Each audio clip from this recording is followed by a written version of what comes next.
Saudi আরবের উষ্ণ মরুভূমি এবার হিমশীতল আবহাওয়ার কবলে পড়েছে। গত 10 ফেব্রুয়ারি গালফ নিউজ জানিয়েছে, দেশটির উত্তরাঞ্চলীয় সীমান্ত শহর তুরাইফে তাপমাত্রা -2 ডিগ্রি সেলসিয়াসে নেমে গেছে, যা সৌদির ইতিহাসে অন্যতম শীতলতম রেকর্ড। এমন তীব্র শীত দেশটিতে খুব কমই দেখা যায়। শুধু ঠান্ডাই নয়, সৌদির বিভিন্ন এলাকায় অস্বাভাবিক বৃষ্টিপাত ও বন্যার আশঙ্কাও তৈরি হয়েছে।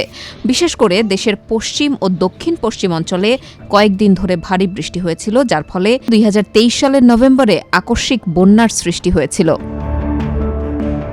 দেশটির জাতীয় আবহাওয়া কেন্দ্র এনসিএম জানিয়েছে, তুরাইফে শক্তিশালী ঠান্ডা বাতাস সক্রিয় রয়েছে। এর ফলে শীতের তীব্রতা আরও বাড়তে পারে এবং আগামী দিনগুলোতে তাপমাত্রা 0 থেকে -3 ডিগ্রি সেলসিয়াসে নেমে যেতে পারে। সাধারণত সৌদি আরবে এমন তুষারপাত বিরল ঘটনা, তবে এবার পরিস্থিতি ভিন্ন। 10 ফেব্রুয়ারি সকালে তুরাইফের গাছের পাতায় বরফ জমতে দেখা গেছে। স্থানীয় বাসিন্দারা এমন ঠান্ডার সঙ্গে পরিচিত নন, তাই তাদের জন্য এটি একটি নতুন অভিজ্ঞতা। এছাড়া আবহাওয়া বিশেষজ্ঞরা জানিয়েছেন, উত্তরাঞ্চলীয় আরও কয়েকটি শহরে বরফ পড়ার সম্ভাবনা রয়েছে।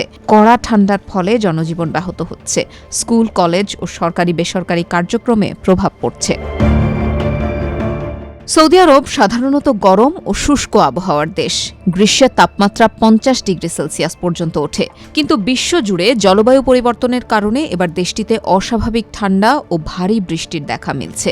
বিশেষজ্ঞদের মতে, শৈত্যপ্রবাহ ও প্রবল বৃষ্টির সংমিশ্রণ সৌদির জলবায়ু পরিবর্তনের ইঙ্গিত দিচ্ছে।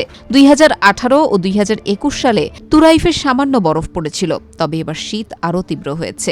জলবায়ুর পরিবর্তনের ফলে সৌদি আরবে এমন অস্বাভাবিক আবহাওয়া আরও বেশি দেখা যেতে পারে বলে আশঙ্কা করছেন আবহাওয়াবিদরা।